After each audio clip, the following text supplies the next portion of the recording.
I can't tell you how many young people tried to get me to hire them to make policy. They didn't know anything. They hadn't been in agencies. They hadn't been in a budget office. They hadn't been in a hospital, and they wanted to make policy. And I just pushed them back into operating agencies so that they had a feel for what the issues were. And I pointed out to them that you just can't sit around a table thinking up policy. What you've got to do is understand people's lives. You have to understand government and understand what your goals are. And you have to start with some principles.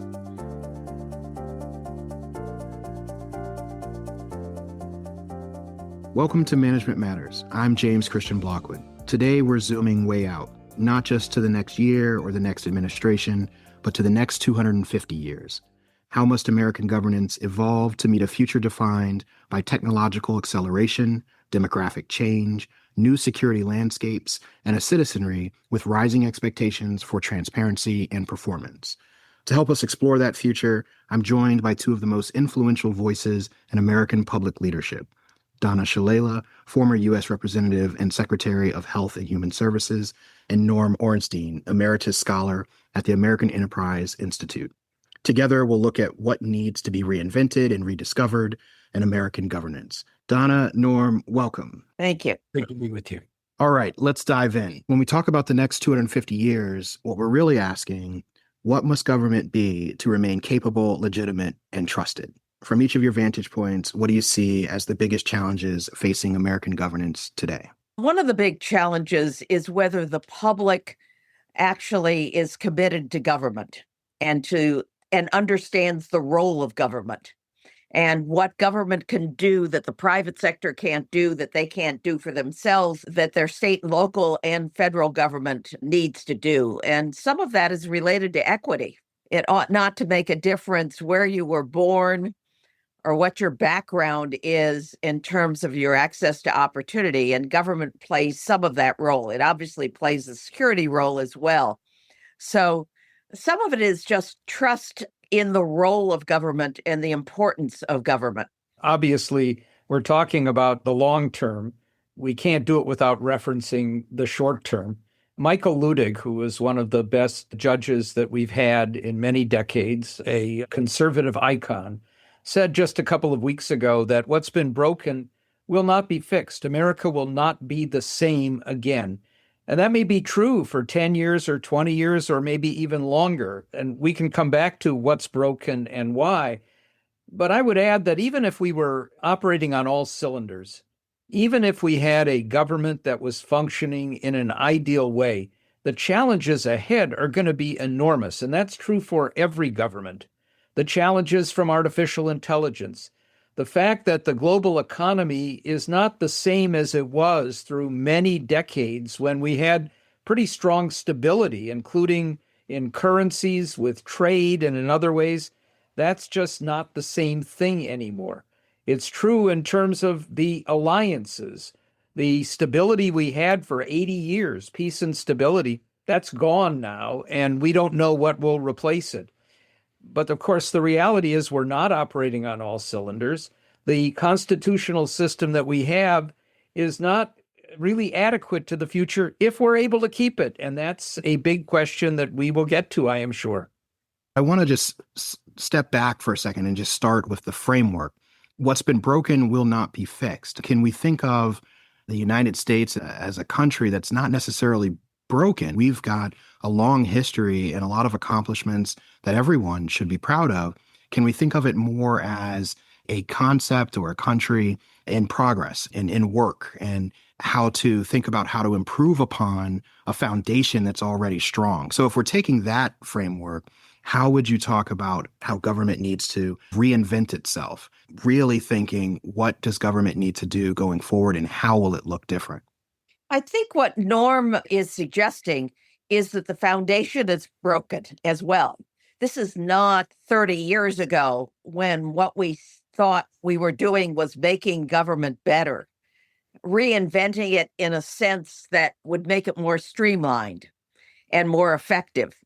We're talking about the fundamental structure of American life being dramatically interfered with in many ways, in which we have to rebuild it, not just improve it. Norm, go ahead and talk a little bit more about this rebuilding of the foundation. So the foundation is not just the structures of government, although those are extraordinarily important. It's also about the culture and the society and the norms that we have.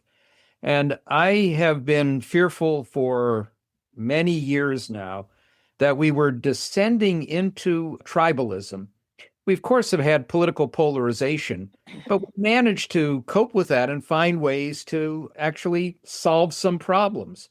What happens when the political actors and the society as a whole looks at those who view the world a little bit differently, who have a different partisan coloration, as enemies trying to destroy our way of life? And we've seen way too many societies where that descends into violence, and it's hard to get out of it.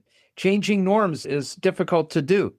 Having said that, we also know that the structures really are not working. And a part of the problem, just to pick one example, when the framers set up the constitutional structure, they had to bend over doubly and triply backwards to satisfy the demands of the different states.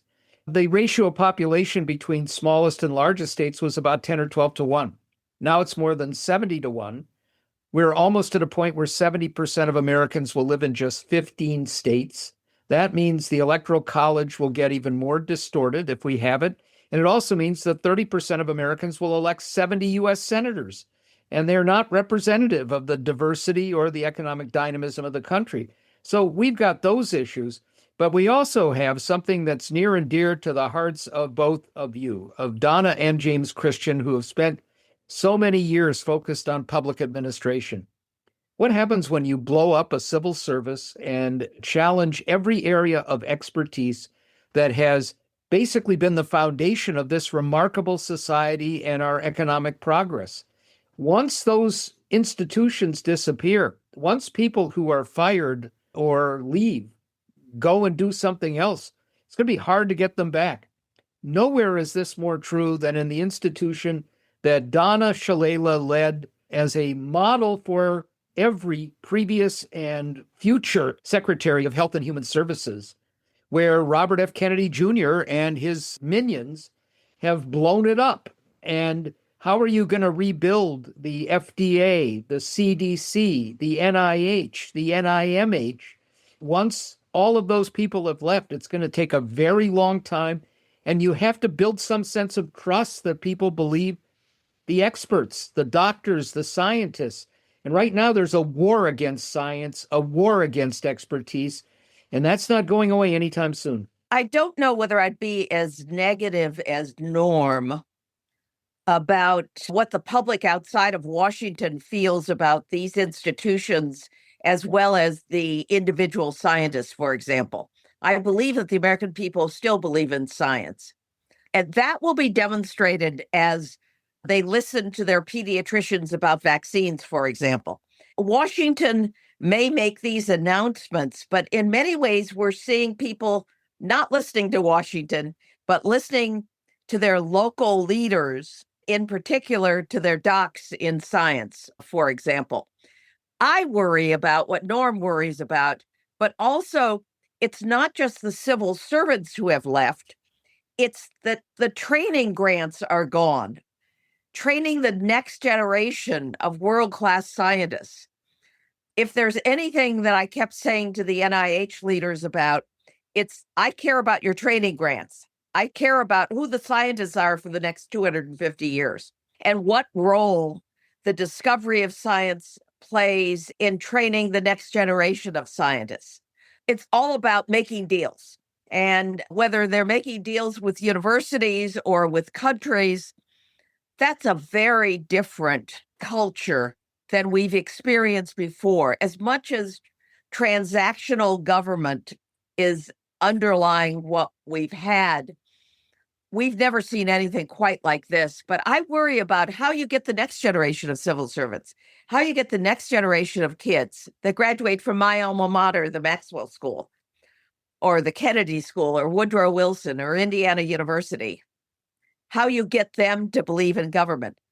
What they're doing now is in many ways going to state and local government or to the private sector. Donna, I want to come back to a question specifically for you, but very quickly, Norm, you assert that what's happening now is that government or parts of government is being blown up. Is it being blown up, or is it just being challenged in ways it hasn't been challenged for years or decades?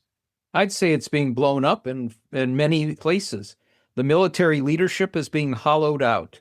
The HHS is not only losing scientists and physicians, but the whole culture is being undermined. The Justice Department has seen critical divisions for stability and decency in the country. The Public Integrity Section, the Civil Rights Division, basically everybody who has been an honest attorney there is either out or cowed, and they're being replaced by people where it's been politicized in a way that we haven't seen before. And rebuilding that sense of trust is going to take a very long period of time. What DOGE has done, and I haven't even mentioned the demise of AID and the fact that we have lost our role in the world using development and diplomacy, both to bring stability and to have appropriate influence in other countries. It's going to be very hard to build that back. This isn't just a readjustment. Every day, multiple times, Elon Musk says there are trillions in waste. We know that he had a free hand to uncover that waste and couldn't find it because there's waste, of course, there always is, but that's not been there. And the other thing that I think is important to mention is we have a culture of corruption now that is unprecedented. And people are getting away with it. And if they get caught, they get pardoned. And once you've done that, once again, building some sense of trust and stability. And by the way, the corruption is in the Supreme Court, where there is no effective policing of ethics. It's in Congress. We've just seen a whole series of members of Congress who did insider trading of course, in the presidency and the executive branch. It's open and blatant. Those will not last forever. It's true. We can get back to a legal framework. But imagining that's going to happen, even if we preserve our elections, we see a change in power in 2028 for a very long period of time, I just don't see it.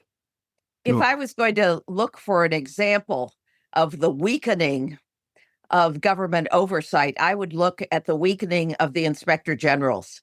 Yes. And those people reported to Congress as well as to their secretaries.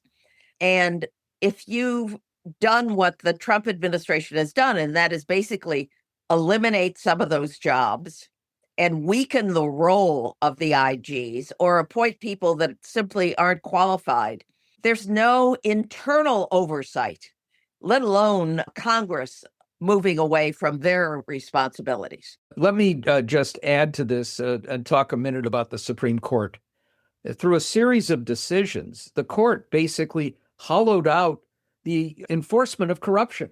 They basically said, including in the McDonald decision, former governor of Virginia, that you have to have almost videotape of a quid pro quo to identify as corruption. And yet when we get it, as we did with Tom Homan, who's now the top official on the immigration front, taking on video $50,000 in a bag, he gets away with it. But what the court has also done, it's not just, I agree completely with Donna on the inspectors general, but he's also taken away any other ethics enforcement. And the Supreme Court, by creating this notion, which I find is a complete distortion of the framers, of a unitary executive, which also means no role for Congress. They don't have a role with independent agencies, with any policing of corruption internally or externally. And you have a president who can get rid of anybody who might enforce the ideas of corruption, and a court that's basically said most corruption we're not going to identify as corruption. That's a problem that's going to take a long time to straighten out. I don't know how long it would take, Norm, if we elected a president that understood these issues. If they picked a cabinet that didn't come out of the political, that actually were qualified for their jobs, and they picked some sub-cabinet officer that were part of great networks and really were competent and knew the subject matter. I think I could do it in 2 or 3 years. I could rebuild HHS, but in a different way. It would be more streamlined. It would probably have less programs, critical programs that affected all Americans. There are ways.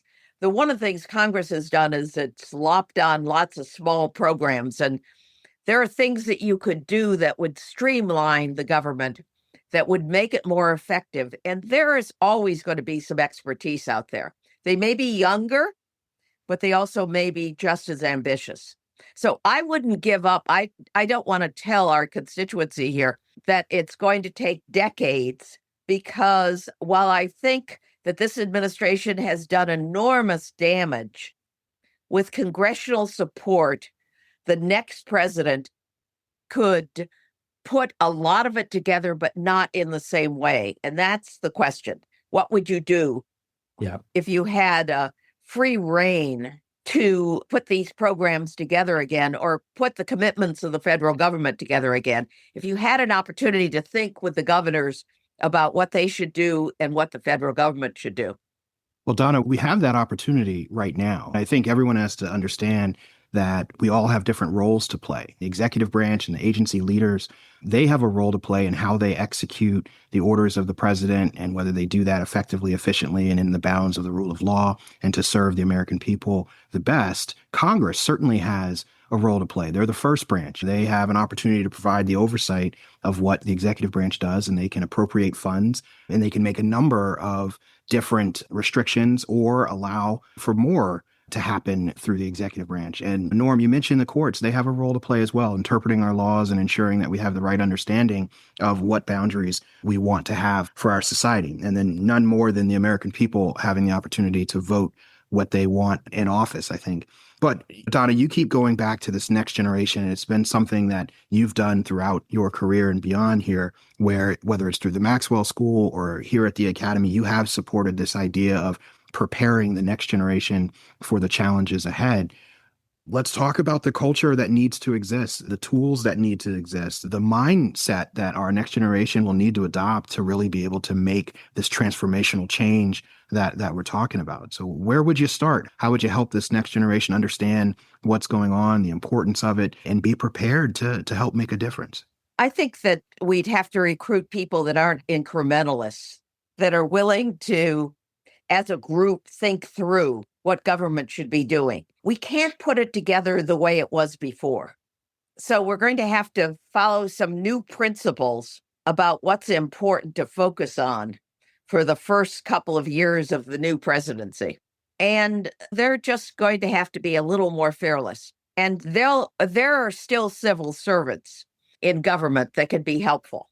Yeah. But we just can't go in the same way, just thinking that we're going to make government better, or we're going to just repeat what we've done before and throw out whatever this crowd has done.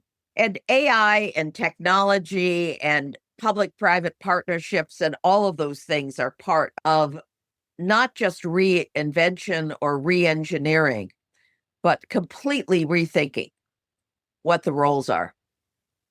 Let's talk more about that. I agree with you. I think in order to really transform government, there has to be a whole of society effort here. What about the intergovernmental system? What's the role of states and local entities? How will they interact with the federal government?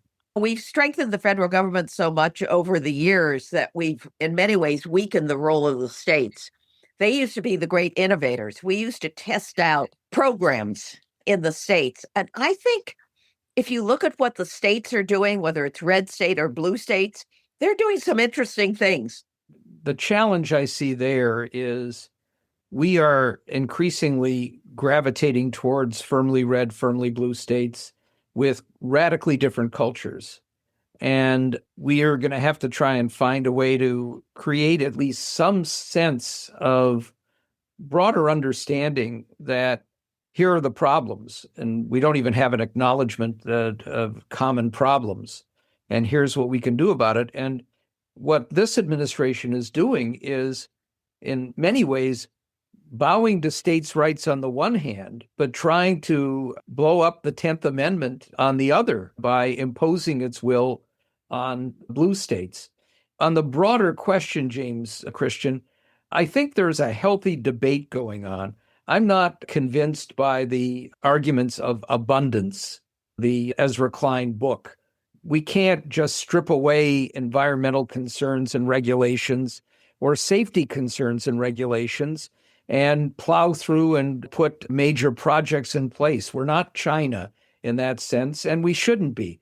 But on the other hand, just as Donna said, we've got to think big and rethink the way we do things. In a whole host of ways, government bureaucracies implementing many programs doesn't work. Promising something, but then finding out it'll take you 20 years to be able to implement it just increases the sense of distrust that people had in what government does. We've got to streamline. I think what we've seen, for example, in experiments with universal basic income has helped.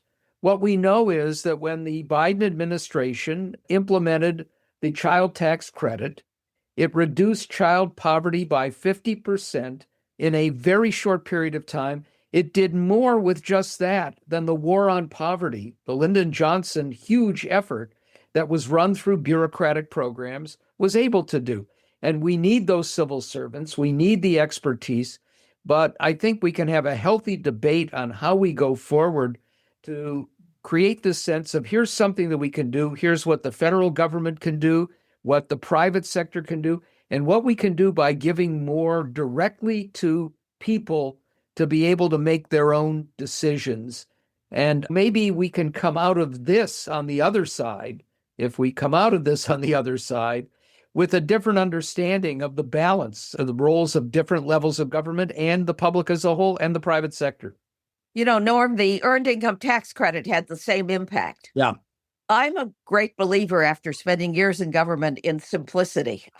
I think that government is at its best when it writes checks. I was a longtime proponent of something that the former Senator Bob Kerrey of Nebraska introduced a long time ago, which he called KidSave. And the impetus at the time was a belief that the Social Security system might not be able to prevail. And the idea was every child born in America gets $1,000 and then $500 a year for the first 5 years of life. And they go into an account that stays and accrues interest over a lifetime until people retire. And you can find ways of doing this. You actually then give people who have no assets. You know, we often talk about the income gap. The wealth gap is at least as big a problem. We have so many people in America who don't have any savings. And if you have savings, and if you have the sense that they're going to grow, you have a different attitude towards the society and towards government. And actually, Trump is starting to do a smaller version of that now, I think a very imperfect one. But that follows just on what Donna said. Give people checks, give them money, let them manage it. And there are going to be some who misuse it, but the overwhelming majority are going to use the resources that they get to build the lives that they and their children should have. So that's the way to go. When we doubled the earned income tax credit during the Clinton administration, many of us thought that what we should do is give people a certain amount of money every month. But when we went out and did focus groups, people didn't want that. They wanted it in a lump sum at the end of the year so they could pay off some debts they had or get their roof fixed. They simply didn't want it just added to their income. And I was just fascinated by that. Bill Clinton said to me, he said, to make good policy, you have to understand people's lives and you have to listen to them. And that was a perfect example. I think, Donna, you're right. But let's hopefully both you and Norm are talking about government writing checks. Let's hope that it's not too many checks. Let's hope that they're distributed in a way that actually advances society and that there's accountability mechanisms there. The conversation that we're having here and that I think the country's really having is how government needs to change. We're all in agreement that government can be better. And the conversations are around different policies, as we've talked through now. But where we're not talking as much about is the people who are going to implement those policies, the public administrators. And so my question to both of you are, how do we prepare future generations of public administrators and public servants to be able to execute on these policies? Because when we have the debate, and the debate will end at some point and we're going to land in a certain place, you're going to need public servants to be able to execute effectively and efficiently. So what can academia do to prepare the future generation? What are other parts of society, whether in the private sector or nonprofits, doing to help encourage people to serve and be ready? And what can government itself do to make sure that public servants are ready for this coming up? I will say I'm on the board of the Volcker Alliance. I was president at its creation. And it's one of the heartening things to me that the schools of public administration and public policy understand this now in a way that I think they didn't so much a number of years ago. They weren't really training people for these kinds of jobs in government in a way that could make it work more effectively. And an awful lot of the people went into NGOs or into the private sector. Nothing wrong with that. But the focus of these institutions now especially has to be, as Donna had said, training that next generation for understanding what the challenges are and what roles they can play, but also offering that level of encouragement that just because it looks bleak now doesn't mean it's going to stay that way, and that you are the ones necessary to rebuild from the wreckage that there's no doubt we're suffering now and will for the next 3 years. I think the importance is the message we send to these young people as well. I can't tell you how many young people tried to get me to hire them to make policy. They didn't know anything. They hadn't been in agencies. They hadn't been in a budget office. They hadn't been in a hospital, and they wanted to make policy. And I just pushed them back into operating agencies so that they had a feel for what the issues were. And I pointed out to them that you just can't sit around a table thinking up policy. What you've got to do is understand people's lives. You have to understand government and understand what your goals are. And you have to start with some principles. Understanding people, incredibly important. I think policy is important. I think how you implement that policy matters more. Let's end with something more optimistic here. May seem impossible, but I think you both will have some good insights. What's one major governance change that will best prepare us for the next 250 years that you'd like to see, whether legal, structural, cultural, technological? You lead us where you think we need to be. It's hard to pick one thing. I will say the first change that I would make if I could wave the magic wand is not so much a structural one. It's national service. I think we have to reconnect people with the sense that they're a part of a larger society, and that if they have to give something back to that society, and they'll get something in return for it. But if I were going to make a structural change, it would be I'd have to do the Supreme Court and I'd have to do the Senate. With the Senate, which is difficult given what I had said before, but what I would like to do, the Constitution says that every state must have equal representation in the Senate. That's not just in Article 1, but they built it in as a kind of fail-safe. I would add 24 or 25 senators elected regionally and nationally. That still leaves each state with equal representation, but it takes us away from the red state, blue state tribal division. And it creates a group of, in some ways, same votes, but uber senators. You're going to get a different category of people running. And that's something that I think could make a difference without completely altering the Constitution. There are a lot of other changes. It's hard to pick just one at this point. I would put terms on the Supreme Court. I think that would allow us to nominate some more senior people who had the kind of breadth, as opposed to looking for junior people that are bright or have a certain kind of ideology. So I would put 12-year terms. Now, we can do that legally because as long as they serve on other courts, they could have a lifetime appointment. So there's a way of actually doing that. And I think I would bring the governors and some mayors together and with the federal government and write a new compact. And that is what they're going to do and what the federal government's going to do. I would rethink that somewhat, as opposed to this incremental adding programs here and adding programs there. And finally, I would take some complex programs like Medicare and simplify them. I think fraud eats off complexity. And every time we had a problem in Medicare, we added another regulation. It's just difficult to administer programs, to implement new programs if they're overly regulated. And I don't want to sound like I'm to the right of that. In fact, I'm for more efficient, simplified programs that people understand and that are easy to implement and easy for oversight. Let me add one thing, James-Christian, which is universal voting. I would like to implement something like what the Australians have, where if you don't vote, you're subject to a fine. It's a small fine. You can offer a written excuse. You were sick, you were traveling, but they've had 90% turnout. And what happens is parties no longer rely on trying to get their own base out and keep the other party's base from turning out. They rely less on frightening your own people into believing that the other side will be devastating to your own way of life. They have to appeal to voters in the middle. And it's not perfect. You've all got all kinds of other issues that can create divisions, but it makes a real difference. And especially now where we see voter suppression back, we have suppression occurring, a Justice Department eager to step in and keep people from voting. We need to find a safeguard there, and that even stepping back might be the biggest thing to do right now. Let me say finally that for young people who want to go into government, the next decade may be the golden age because of opportunities.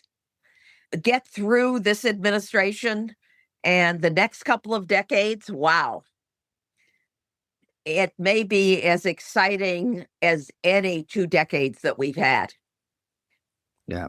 I believe our country has made it nearly 250 years. We're very resilient and we're still the best country on earth and wouldn't want to live anywhere else. I don't have a major reform to offer, but I would remind people of our history, which I think is rich and we can learn a lot from. I would encourage people to think more broadly and seriously about the importance of our government and the role it plays in society. And then I would remind the American people of their responsibility to vote, but also to lead. A lot of the issues we talked about today come back to values and leadership.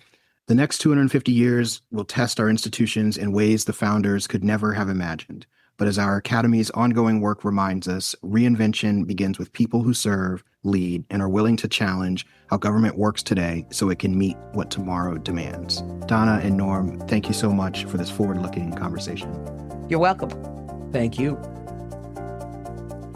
Management Matters is a presentation of the National Academy of Public Administration, produced by Lizzie Alwan and Matt Hampton, and edited by Matt Hampton.